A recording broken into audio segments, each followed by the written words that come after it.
আসলে আমি নোয়াখালী থেকে আসছি, ডিরেক্ট নোয়াখালী থেকে এখানে আসছি খেলা দেখার জন্য, কিন্তু এখন যে সমস্যা, এই সমস্যার কারণে তো খেলা দেখতে পারতেছি না। আর এগুলা উচিত না, খেলার ভিতরে এই যে খেলোয়াড়দেরকে নিয়ে বাজে মন্তব্য, এগুলা উচিত না। খেলোয়াড়দেরকে নিয়ে বাজে মন্তব্য করার কারণে খেলোয়াড়রা এখন খেলা বয়কট করতেছে। আচ্ছা, তারপরে খেলোয়াড়রা এটা বয়কট করবে, কারণ যেহেতু ওনারাও মানুষ, ওনাদের গায়ে লাগে গেছে জিনিসটা এটা। তারপরে আমি খেলোয়াড়দেরকে কাছে জানতে চাই যে ওরা যেন এটা ধর্মঘট উঠিয়ে নিয়ে খেলা শুরু করে।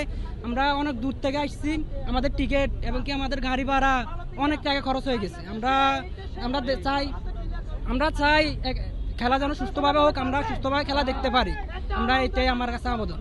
আসলে আমরা তো ক্রিকেটটাই বুঝি, এর ভিতরে যদি এরকম রাজনীতি আসে এটা ভালো না। তবে নাজমুল সাহেব যেটা বলছে, প্লেয়াররা অন্যভাবে এটা ফেস করতে পারতো। এইভাবে খেলা বয়কট করেও আমার মনে হয় খেলা বয়কট করেও এইভাবে এ করা ঠিক হয় না। আমরা তো অনেক দূর থেকে আসি, একটা আশা নিয়ে আসছি খেলা দেখার জন্য, ঢাকায় আসছি। সো প্লেয়াররা আরও করে এইভাবে 12 ঘন্টার আলটিমেটাম দিয়ে খেলা বয়কট করা উচিত না।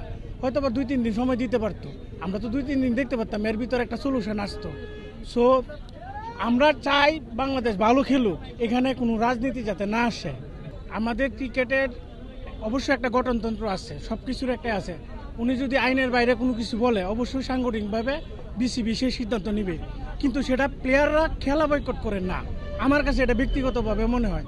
আমি চাই আমরা খেলার মধ্যেই থাকি।